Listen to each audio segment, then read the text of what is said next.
그러므로 사랑을 받는 자녀같이 너희는 하나님을 본받는 자가 되고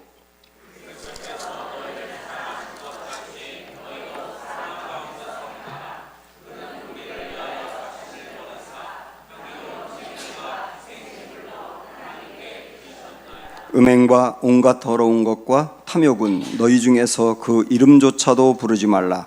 이는 성도에게 마땅한 바니라.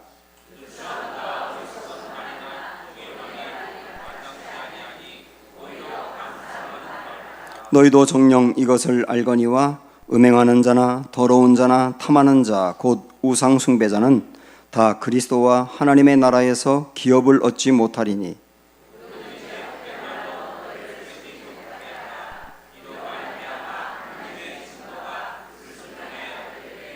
같이 읽습니다. 그러므로 그들과 함께 하는 자가 되지 말라. 아멘. 옆에 분, 앞에 뒤에 분 서로 인사 나눌까요? 사랑합니다. 축복합니다.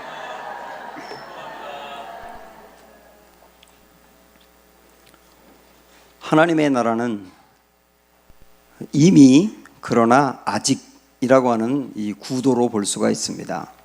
하나님의 나라는 이미 임했다. 그러나 아직 임하지 않았다. 그런 개념이거든요. 예수님께서 이 땅에 오셨을 때 천국이 가까이 왔다. 그렇게 말씀하신 것을 보면 예수님께서 이 땅에 오심으로 하나님 나라가 시작이 된 거예요. 우리가 예수님을 마음으로 받아들이는 순간 내 마음에도 하나님 나라가 임한 겁니다. 하나님 나라라고 하는 것은 하나님이 통치하는 나라거든요. 내가 예수님을 내 마음에 받아들이면 하나님의 통치가 시작되기 때문에 내 안에 하나님 나라가 임한 거예요. 그런데 이 하나님의 나라는 아직까지 완성이 되지 않았고 예수님이 이 땅에 재림하심으로 영원한 하나님의 나라, 우리가 그곳에서 살게 될 것인데 그 나라가 임하게 될 것입니다. 그런 측면에서 이미 임했지만 아직 임하지 않았다. 이렇게 이야기를 하는 겁니다. 우리는 앞으로 우리에게 임하게 될 영원한 하나님의 나라, 미래적 개념의 하나님의 나라를 마음에 소망하며 살아야 되거든요. 그런데 그와 함께 이미 내게 임한 이 땅의 하나님 나라, 현재적 하나님 나라를 누리며 살아야 됩니다.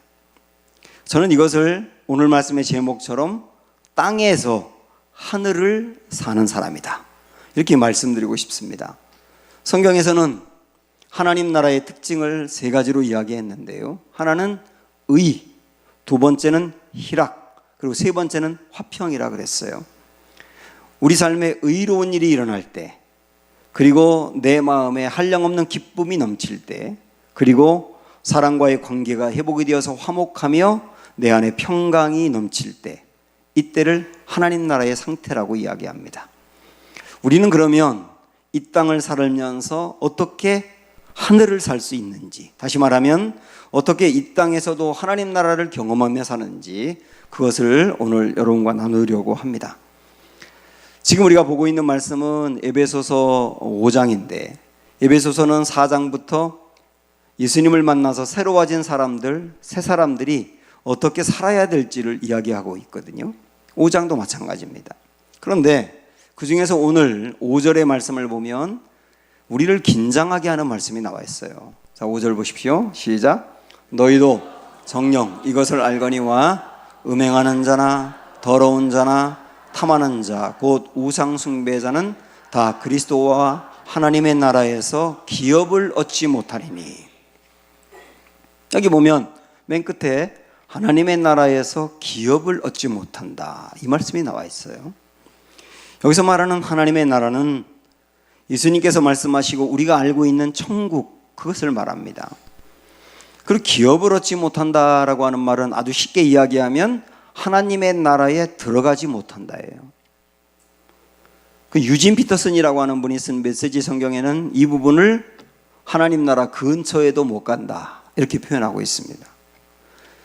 음행하는 자, 더러운 자, 그리고 탐하는 자, 이들은 하나님의 나라의 근처에도 들어가지 못한다, 이 말을 우리가 알아야 된단 말입니다. 긴장이 되는 내용이에요.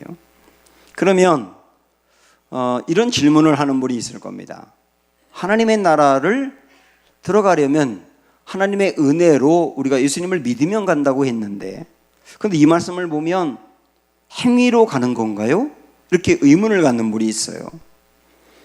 하나님의 나라는 구원을 받는 것은 절대로 행위로 가거나 얻는 것이 아니에요. 하나님의 나라는 하나님의 은혜로 가는 게 맞습니다. 예수님을 믿어야 가는 게 맞아요.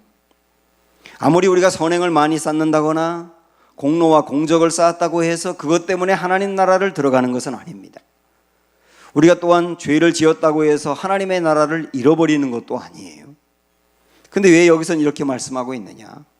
여러분, 우리가 아주 중요하게 알 것이 뭐냐면 행위로 하나님 나라를 들어가는 것은 아닙니다. 다시 말하면 행위가 하나님 나라에 들어가는 조건이 되는 것은 아니에요. 그러나 그 사람이 하나님 나라에 갈 사람인지, 그 사람이 정말 구원받은 사람인지 그것을 증명하는 것은 행위입니다. 행위가 구원의 조건은 되는 것은 아니지만 구원받은 것을 증명한다, 그 말이에요. 그런 맥락으로 볼 때 구원받았다고 하면서 하나님 나라에 갈 사람이라고 하는데 지속적으로 음행에 빠져 살고 더러운 짓에 빠져 살고 탐욕에 빠져 산다고 한다면, 그 사람의 행위를 본다면 그가 구원받았다고 말할 수 없다, 그 얘기예요.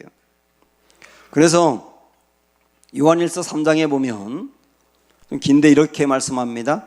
하나님께로부터 난 자마다 죄를 짓지 아니하나니 이는 하나님의 씨가 그의 속에 거함이요 그도 범죄하지 못하는 것은 하나님께로부터 났음이라. 이러므로 하나님의 자녀들과 마귀의 자녀들이 드러나나니 무릇 의를 행하지 아니하는 자나 또는 그 형제를 사랑하지 아니하는 자는 하나님께 속하지 아니했다, 이렇게 말씀합니다. 여기에 하나님께로부터 났다, 하나님께 속했다, 그 말은 쉽게 말하면 구원받았다, 하나님 나라에 갈 사람이다, 그런 의미인데, 근데 여기 맨 위에 보면 하나님께로부터 난 자마다 죄를 짓지 않는다 그랬어요. 여기서 죄를 짓지 않는다는 말은 죄를 한 번이라도 짓지 않는다는 개념이 아닙니다. 그런 사람이 누가 있겠어요? 여기서 말하는 죄를 짓지 않는다는 말은 지속적으로 죄 가운데 빠져 살지 않는다는 뜻이에요. 죄에 넘어질 수는 있어요. 그러나 여기 나오는 말씀 두 번째 줄에 보면 하나님의 씨가 그 속에 있다 그랬지 않습니까? 구원받은 사람의 속에는 하나님의 씨가 있어서 설령 우리가 죄를 짓는다 하더라도 하나님이 우리를 그냥 두지 아니하며 내 마음을 불편하게 만들고, 그리고 이 마음에 불안함이 생기며 죄책감에 빠져 살고 기쁨을 다 잃어버려서 그냥 가만히 갈 수가 없어요. 하나님의 말씀을 통하여 우리를 깨닫게 해서 회개하게 만들고 변화시켜서 결국 죄들을 끊어버리게 만드는 거예요.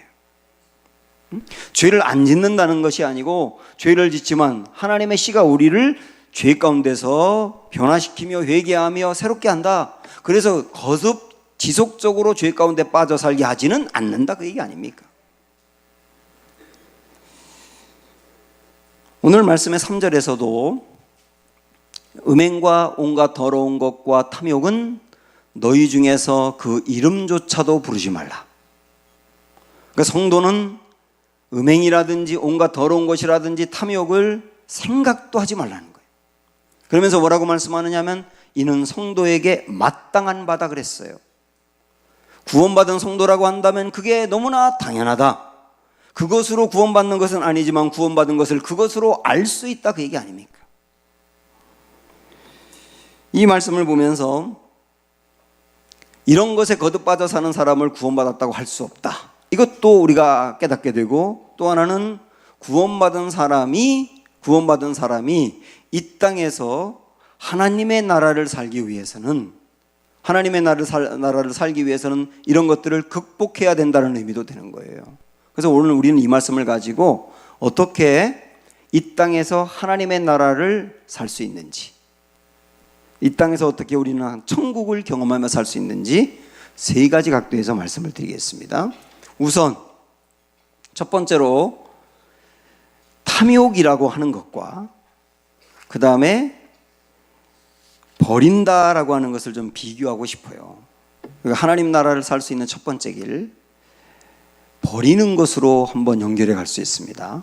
자, 여러분 5절의 말씀을 보시면 너희도 정녕 이것을 알거니와 음행하는 자나 더러운 자나 탐하는 자 곧 우상 숭배자는 다 그리스도와 하나님의 나라에서 기업을 얻지 못한다 그랬습니다. 여기에 탐하는 자가 나와 있는데요, 탐하는 자가 다르게 말하면 탐욕입니다. 탐욕이 뭐냐? 점점 더 가지려는 욕망이에요. 점점 더 가지려는 욕망. 그 사람의 삶의 초점이 더 가지려는 데 있는 거예요. 모든 면에서 그런 거예요. 그래서 탐욕 안에 음행과 더러운 것이 들어간다고 볼 수 있습니다. 음행은 뭐냐면 하나님이 내게 배우자를 허락했거든요. 배우자 안에서 성적인 만족을 누리며 살라고 규정하셨는데 배우자를 넘어서 다른 데서 더 쾌락을 누리려고 하는 것, 그게 음행이에요. 그리고 더러운 것이라고 하는 것은 성적인 부도덕 모두를 말하는 겁니다. 그러니까 하나님이 우리에게 주신 이 성적인 쾌락과 기쁨은 있습니다만은 그것을 왜곡된 방법으로 여기저기서 더 얻으려고 하는 것, 그런 것으로 더 채우려고 하는 이 모든 행위들을 더럽다라고 말합니다. 그렇게 볼 때 음행과 더러운 것은 탐욕에 들어가는 거예요. 그렇지 않습니까? 내게 하나님께서 정해주신 것을 뛰어넘어 더 쾌락을 얻으려고 하는 것이니까 그것도 다 탐욕의 범주에 들어간단 말입니다. 이렇게 탐욕에 빠지는 사람에게, 여기서 벗어나지 않는 사람에게 하나님 나라가 없다는 거죠. 자, 반면 이 탐욕이라고 하는 것을 여러분 기억하시고 이번에 1절과 2절에 있는 말씀으로 한번 비교해 보시기 바랍니다. 자, 읽어볼까요? 그러므로 사랑을 받는 자녀같이 너희는 하나님을 본받는 자가 되고 그리스도께서 너희를 사랑하사 하신 것 같이 너희도 사랑 가운데서 행하라. 그는 우리를 위하여 자신을 버리사 향기로운 제물과 희생 제물로 하나님께 드리셨느니라. 여기 말씀 1절 2절에 보면 본받으라 그랬어요. 누구를 본받으라 그랬냐면 1절은 하나님을 본받아라, 그리고 2절은 예수님을 본받아라 해요. 그러면 하나님의 어떤 모습을 본받으라 그랬느냐면 1절에 맨 앞에 시작할 때 그러므로 그랬지 않습니까? 그러므로라고 하는 말은 앞에 있는 말을 연결한다는 뜻인데 4장 마지막에 있는 23절에서 어떤 내용을 얘기했느냐면 용서하라 그랬어요. 하나님이 용서하신 것처럼 용서하라. 그럼 우리는 뭘 본받아야 되느냐? 하나님의 용서를 본받으라는 거예요. 용서라고 하는 것은 허물을 덮어주고 용납하는 것을 말하는 겁니다. 그 다음에 2절에서는 예수님을 본받으라 그랬는데 어떤 모습을 본받으라 그랬냐면 사랑을 본받으라. 자, 그러면 예수님이 우리에게 베풀어 주신 사랑의 핵심은 뭐냐? 여러분 여기 다른 글씨로 나온 거 보시면 뭐라고 되어 있어요? 자신을 버린다 그랬어요. 사랑의 핵심은 버림입니다. 희생입니다. 희생이 없는 사랑은 사랑이 아니에요. 진정한 사랑은 버리는 거예요. 사랑은 버리는 것이라는 노래도 있지 않습니까? 사랑은 버리는 것이라고요. 우리 예수님께서는 당신의 하나밖에 없는 목숨을 우리를 위하여 버리셨어요. 최고의 사랑을 나타내셨다고요. 참 신기한 것은 아까 우리가 앞에서 봤던 탐욕하고 여기 사랑하고를 비교해 보세요. 탐욕과 사랑을 비교해 보면 탐욕이 뭐라고요? 더 가지려는 거라고요. 사랑은 뭐라고요? 버리는 거라고요. 점점점 더 가져서 자기가 쌓으려고 하는 게 탐욕이라면 내게 있는 것을 나누고 버리는 게 사랑이라고요. 탐욕은 점점 더 가지려고 하는 것인데 참 신기한 거는 더 가지려고 하면 할수록 더 쌓여가긴 합니다만은 더 쌓여갈수록 마음의 기쁨과 만족이 오느냐? 오히려 만족이 아니라 불만이 오는 거예요. 이게 참 신기한 겁니다. 사람들이 모든 것이든 더 가지려 하면 이제 만족이 쌓여가고 만족이 더 쌓여가고 최종적인 만족이 오는 게 아니고 더 쌓아가면 쌓아갈수록 거기에 마음이 뺏기면 뺏길수록 불만이 쌓아가는 거예요. 그런데 내게 있는 것을 버릴 때, 나눌 때 오히려 거기에 하나님 나라의 기쁨이 있는 거예요. 그래서 예수님은 제자들을 전도하라고 이렇게 파송하시면서 이런 말씀하셨거든요. 가면서 전파하여 말하되 천국이 가까이 왔다 하라. 그러니까 예수님께서 제자들에게 파송하면서 너희가 말해야 될 핵심은 천국, 하나님의 나라가 가까이 왔다고 해라, 이건데, 근데 그 다음 말씀 보면 천국의 내용이 뭔지를 말씀하고 있어요. 천국의 내용이 뭡니까? 병든 자를 고치는 거, 죽은 자가 살아나는 거, 나병 환자가 깨끗함을 받는 거, 귀신이 쫓아나는 거, 쫓겨나는 거, 그리고 그 다음 뭐라고 말씀했냐면 거저받았으니 거저주라. 거저받았으니 거저주라. 그러니까 하나님 나라의 내용을 말하면서 거저줄 때 하나님 나라가 이루어진다는 뜻이에요. 거저줄 때 하나님 나라가 이루어진다. 그래서 우리가 점점 더 쌓아가는 게 하나님의 나라를 경험하는 게 아니고 내게 있는 것을 내버리는 게 하나님의 나라를 경험하는 거다. 이게 주님의 말씀이라. 제가 이전 교회에서 목회할 때 몇 년 동안 성탄절에 우리 교회에서 예배를 드리지 않고 성도님들을 교회 주변의 작은 교회로 보냈습니다. 대략 한 교회당 5, 60명 정도에서 5개 교회 정도로 보냈어요. 성탄절은 거기서 예배드려요. 그래서 성도님들이 거기로 가고 점심을 맛있게 준비해 가서 그 교회 성도들하고 같이 먹고, 그리고 제가 그 교회로 파송하면서 아주 간절하게 얘기했던 게 뭐냐면 성탄절 헌금을 많이 그 교회에 드리고 와라. 우리 교회에서 드릴 때보다 훨씬 많이 그쪽 교회에서 드리고 와라. 그렇게 몇 년 동안 했는데요, 저한테 그 교회 목사님들이 메일을 보내거나 전화하거나 그래서 감사를 표현한 겁니다. 어떤 목사님은 개척할 때 처음 예배를 많은 분들이 모여서 드려보고 이렇게 많은 분들이 예배 드린 게 처음이라는 거예요. 목사님하고 사모님하고 아이들하고 몇몇 성도들이 모여서 예배 드리다 보니까 너무 힘이 없고, 목사님도 계속 그렇게 목회하다 보니까 계속 좌절하고 그랬는데, 이 5, 60명 되는 성도들이 와서 함께 캐롤도 부르고 예수님이 탄생하신 걸 높이고, 그러니까 다시 한번 목회 열심히 해야 되겠다는 용기가 생겼다. 어떤 교회는 헌금이 없다 보니까 월세도 못 내기도 하고 전기세, 그 다음에 관리비 같은 걸 못 내서 이제 전기를 끊어버린다고 막 그러고, 이제 주인이 이 건물 비워주고 나가라고 막 엄포를 놓고 그러는 상황이었는데, 그 교회로 간 성도들이 많은 헌금을 해가지고 그동안에 갚지 못했던 거 다 갚고 앞으로 몇 달 동안도 괜찮다는 거예요. 어떤 목사님은 개척을 하고 아무리 전도하고 노력해도 성도들이 늘지 않아서 이건 내게 길이 아닌가? 목회는 내 길이 아닌가? 이거 그만둬야 되는 거 아닌가? 하는 그 위기에 빠져 있었는데, 이 성도들이 다녀가고 난 다음에 다시 용기 얻고 목회 열심히 하겠다는 마음을 가졌다는 거예요. 야, 이게 참 얼마나 귀한 일인지 저한테 피드백이 오는데 정말 감사하더라고요. 그래서 이번 성탄절에도 우리 그렇게 하려고 합니다. 우리 교회 역시 5팀 정도 나누어서 이 주위의 어려운 교회들로 여러분들 성탄절 예배를 그 교회로 드리러 가도록 우리가 좀 할 계획이에요. 그래서 헌금 많이 드리고 오시고, 그 교회 교인들을 용기를 주고 목사님, 사모님에게 힘을 주고 그러고 오세요. 저는 그 목사님, 사모님들이 얼마나 기뻐할지 지금부터 벌써 설레이는 마음이 있는 거예요.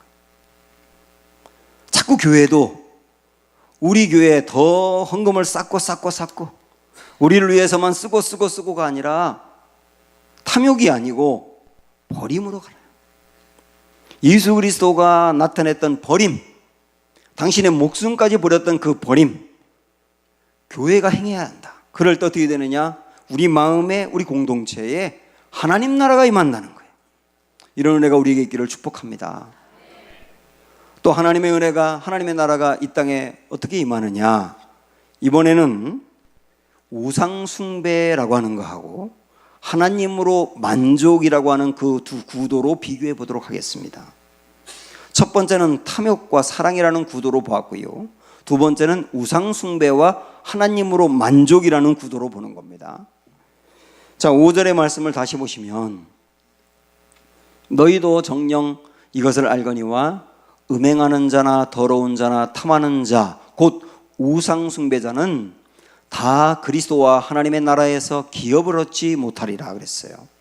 여기 우상 숭배가 나와 있는데요, 내 마음에 탐욕에 빠져 있으면 필연적으로 우상 숭배로 가게 되어 있습니다. 왜냐하면 보세요, 더 지금 있는 것보다 더 쌓아야 돼, 더 가져야 돼, 더 하다 보면 자꾸 마음이 그쪽으로 향하게 되어 있는 거예요. 물질 더 하면 내 마음이 온통 물질로 빼앗기는 겁니다. 물질로 내 마음이 빼앗겨 버리면 하나님이 안 보여요. 그때 내 마음에 모든 마음을 물질로 빼앗겨 버릴 때 물질이 뭐가 되느냐면 우상이 되는 거예요. 우상이라고 하는 것은 하나님보다 더 매력을 갖고 얻고 싶어 하는 거거든요. 거기에 마음을 빼앗겨 버리면 하나님이 안 보인다니까요. 그래서 탐욕은 필연적으로 우상 숭배로 가게 되어 있단 말이에요. 그러면 우리가 이 우상 숭배를 어떻게 이길 수 있을 것이냐? 우리 예수님은 어떻게 하셨느냐? 이걸 보시면 됩니다. 우리 예수님도 시험을 받으셨을까요? 네? 받으셨어요. 우리 예수님도 성적인 시험을 받으셨을까요? 시험은 받았을 겁니다. 그러나 넘어지지 않으셨어요. 우리 예수님도 물질의 시험을 받았을까요?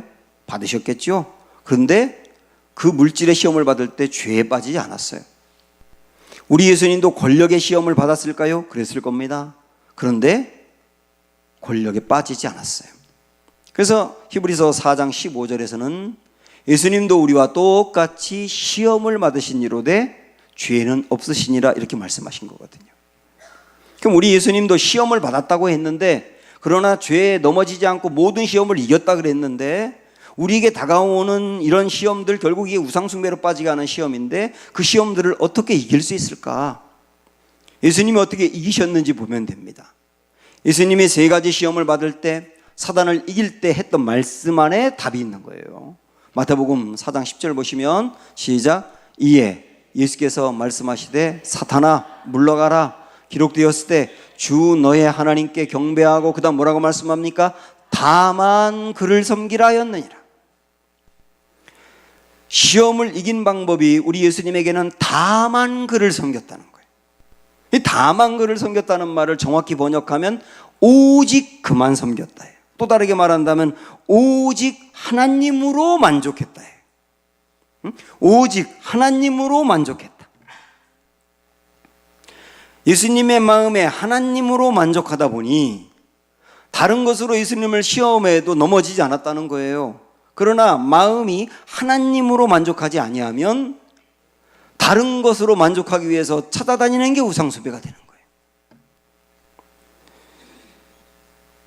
그래서 우리 마음이 하나님으로 만족하려고 하는 마음으로 가셔야 되는 거예요. 하나님을 인정하고, 하나님과 교제하고, 하나님을 사랑하고, 하나님이 내게 내 인생을 책임져 준다는 믿음을 붙들고 살고, 그 신앙의 그 만족을 누리면서, 신앙의 만족을 누리면서 사는 게 이게 하나님으로 만족한 거거든요. 제가 목회하면서 참 아쉬운 부분이 하나가 뭐냐면, 기독교라고 하는 이 신비, 이 기독교라고 하는 종교 안에는 굉장히 깊은 게 있어요. 하나님을 알면 알수록 받는 은혜가 있고, 하나님과 교제하면 교제할수록 누리는 기쁨이 있는데, 이게 굉장히 깊은 기독교의 신비인데, 그런 것들을 맛도 보지 않고 기독교 별거 아니라고 말하는 사람이 있다는 거예요. 마치 물가에 가서 수영을 하는데 무릎밖에 안 되는 물가에 가서 첨벙거리면서 에이 수영 별거 아니네 이렇게 말하는 것과 똑같은 거예요. 수영의 맛을 진짜 누리려면 깊은 바다에 들어가서 거기서 자유형도 하고 배영도 하고 평영도 하면서 거기서 누리는 그 기쁨이 수영의 맛 아닙니까? 이처럼 기독교 안에도 깊은 맛이 있어요. 정말 하나님을 알고 믿고 내 마음에 하나님이 계신 것을 알며 주님과 교제하며 주님으로 내 마음이 가득히 채워지고 충만했을 때 누리는 기쁨이 있다고. 그게 하나님으로 만족하는 것인데, 그 만족을 진짜 얻고 나면 세상의 만족 아무것도 아니에요. 그래서 자꾸 우리는 하나님으로 충만하게 채워지도록, 하나님으로 만족 만족하도록 신앙생활을 해가야 된다는 거예요. 예수님께서 팔복의 말씀을 하셨는데요, 8개 복을 말씀하셨어요.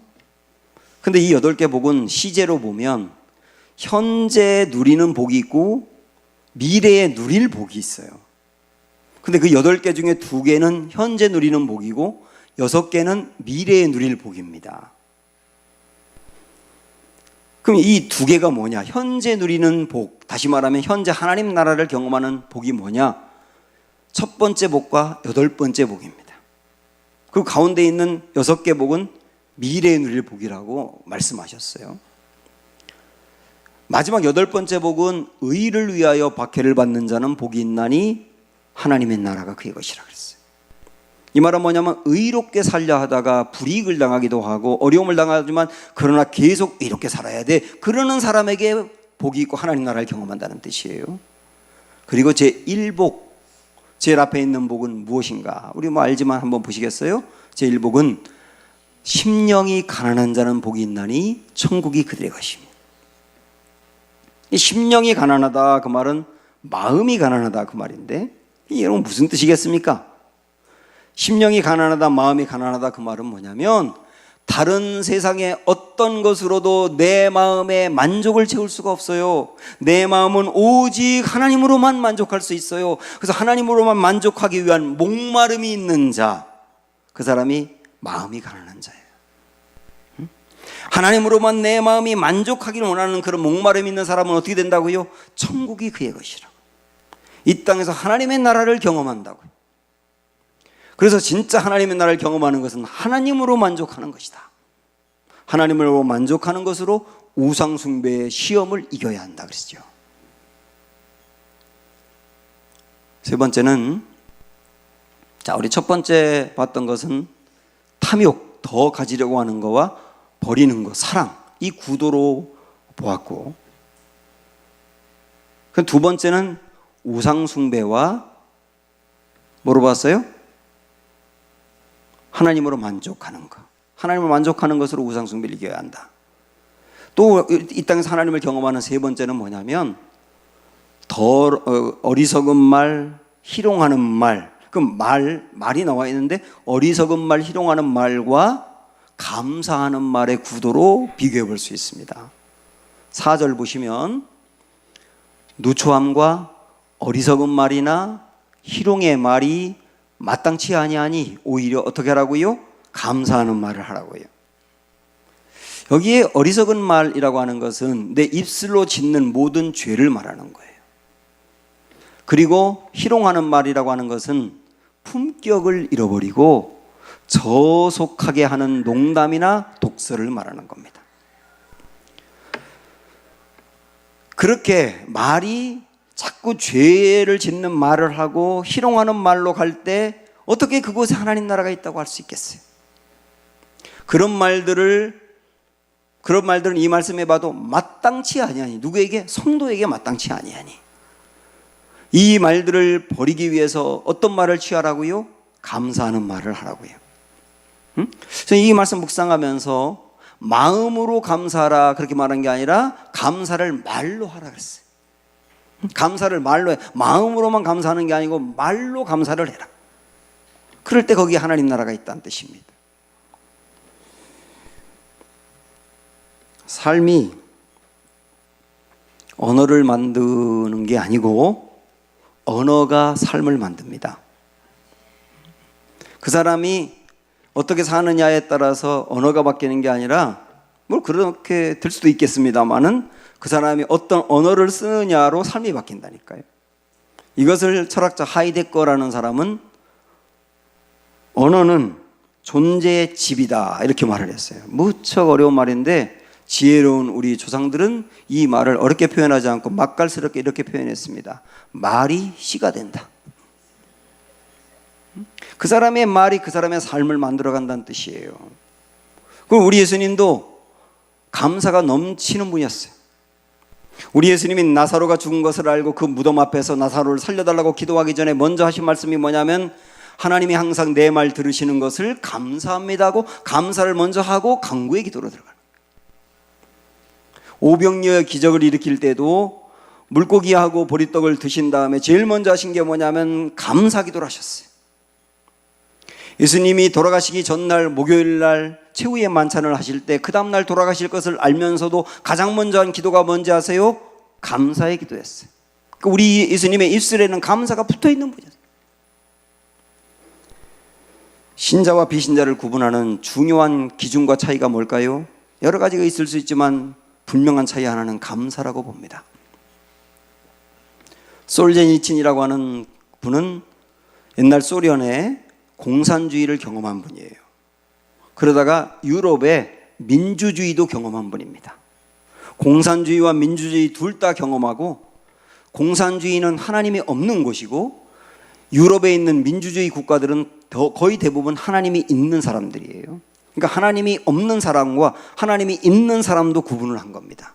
자기가 경험을 다 했다니까요. 이쪽도. 그러면서 결론을 뭐라고 냈느냐면 하나님이 있는 사람과 없는 사람의 큰 차이가 있더라. 두 가지가 있더라. 첫째는 용서가 있더라. 하나님이 있는 사람에게. 그리고 하나님이 있는 사람에게 두 번째가 뭐가 있느냐? 감사가 있더라. 용서가 있고 감사가 있더라. 그리고 가만히 생각해 보니까 이전에 우리나라에서 그 북한의 공산주의 국가인 북한에 어지간히 많이 갖다 줬는데 그 사람들이 감사하다는 말을 한 적이 한 번도 없는 것 같아요. 용서가 있고 감사가 있는 게 기독교라는 거예요. 명백한 차이라는 거예요. 그래서 감사라고 하는 것은 기독교의 용어라고 할 수가 있어요. 사랑하는 여러분, 우리 경험했지 않습니까? 감사가 넘치는 곳에 천국이 있어요. 그러나 불평과 원망이 있는 곳에 지옥이 있어요. 여러분 정말 이 땅에서 천국을 경험하기 원하신다면 감사를 자꾸 말로 하세요. 자꾸 감사하는 말을 학습하셔야 합니다.